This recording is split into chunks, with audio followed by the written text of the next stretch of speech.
One of my favorite things about homeschooling, hands down, is the relationship we get to build with books and how books then reinforce our relationship with each other.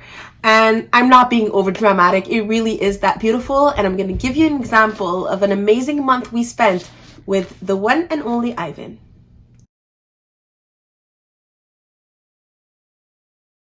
Assalamu alaikum, my name is Taqwa. I'm an author, journalist, and homeschool mom of 3 kids, age 7, 10, and 4-year-old from Montreal. And today we are going to dive into the adventure of literature, and I'm going to show you how we can dive into a book and actually learn so many things from it, put aside our curriculum and workbooks, and just live an adventure with the book, okay? And this time it was with the one and only Ivan. First off, a quick summary review. The One and Only Ivan by Catherine Applegate is based off a real story of a gorilla in the 70s that was living in a mall, like a shopping mall. And this gorilla was taken from the wild into a home, and then when he became an adult, they had to place him somewhere, and so he was in this kind of little zoo that was in a shopping mall, and we just follow him. So he's the one who's speaking, he's the one who's narrating, and so we see the things, the situation from his perspective. The sentences are written really like pretty big and spaced out, but although it seems like it's easy, it's an easy read, it's actually very deep and it can get pretty emotional. One of the only books where I actually had to stop reading sometimes just to collect myself because I didn't want to just break down crying in front of the kids. Although they did pick up on my emotion. So yeah, and then the gorilla will eventually lead an escape, or not an escape, but like a revolution. And spoiler alert, he ends up with his friends from the mall at a real zoo. That was in Atlanta, I believe. Anyways, just heartwarming, super interesting, a lot of deep topics. We loved it. Why I chose this novel is because it won a prize.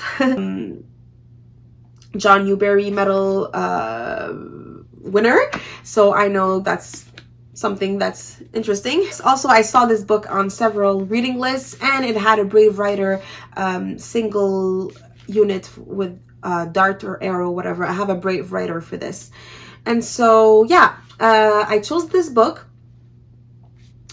and we started reading. I really didn't have much expectations. I didn't even know in the beginning that this was based off a true story. I didn't have much expectations, but I very fast realized that this book was going to be very special, that it was going to be an adventure, and it really was. We had a Brave Writer program that went with it, and I think Julie is the one who created Brave Writer. I think Julie would agree that any program, you are supposed to pick and choose and make it work for your family. So I don't do everything in the program. I just used it as inspiration. So it gave me ideas of things that I should look out for. There were some questions that we can ask. There was some material for subjects that we could dive into. So for example, we saw homonyms, synonyms, antonyms, homonyms through the book, common nouns versus,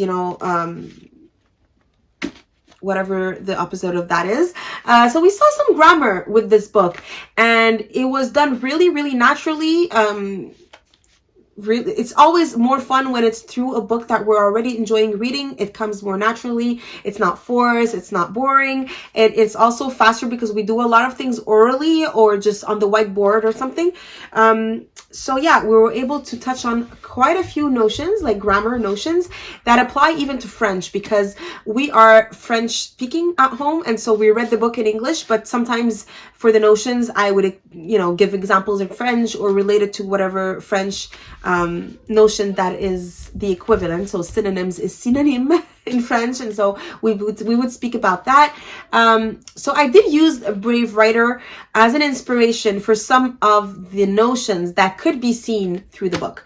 That being said, I did not do the whole program. I skipped over some things that I felt were not as interesting or did not relate to where we were in our language arts or stuff like that. And what I did was instead I replaced a lot of the activities by things that I came up with that I was inspired by in reading the book, or my kids were inspired by. So for example, we did an art project based off of the description that Ivan does of his domain. His domain is his cage. But in the beginning of the book, he doesn't really realize that it's a cage, like it's just his territory, and so he's describing it. And with a written description, we actually made an art project. I'm gonna insert a photo because my daughter couldn't find it, but I'm gonna insert, inshallah, a photo. We also did towards the end of the book. There's this I have toward the end of the book, there is some kind of puzzle that Ivan does. He creates like a billboard with a bunch of different sheets of paper, and so that's what we did. We each created a puzzle, like one big image, and then we made a puzzle out of it. Even my 4-year-old made his own puzzle, and that was really, really fun. So diving into the book and doing all these little things surrounding it and activities is really brings the book to life and really allows us to actually do schoolwork, but in a supernatural and enjoyable way. So that's what we did in a more formal way. But really what I prefer when we dive into a book as a family, it's not all this formal stuff at all, although it is enjoyable and it does allow me to check some boxes and feel like we're doing something.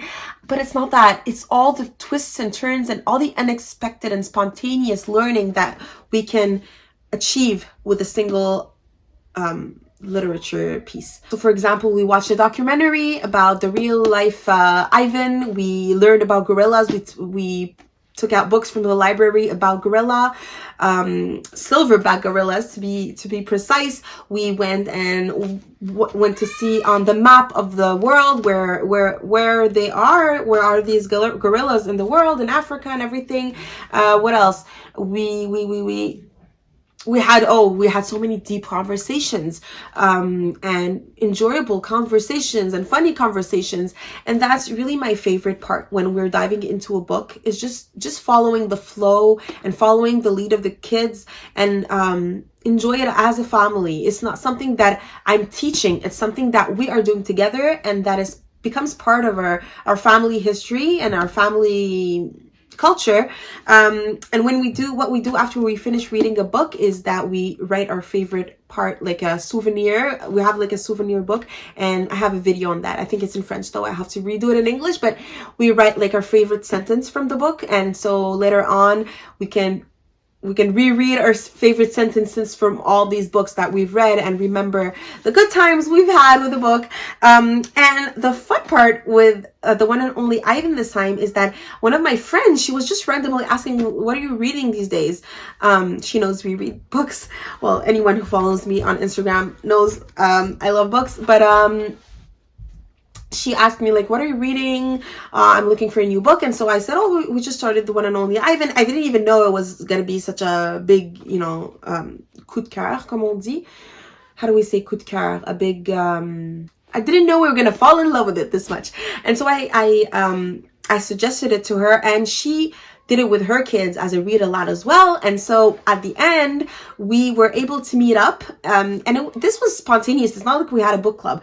We met up and we had a movie night where we watched the movie, because there is a movie based off of the book on Disney Channel, Disney Plus.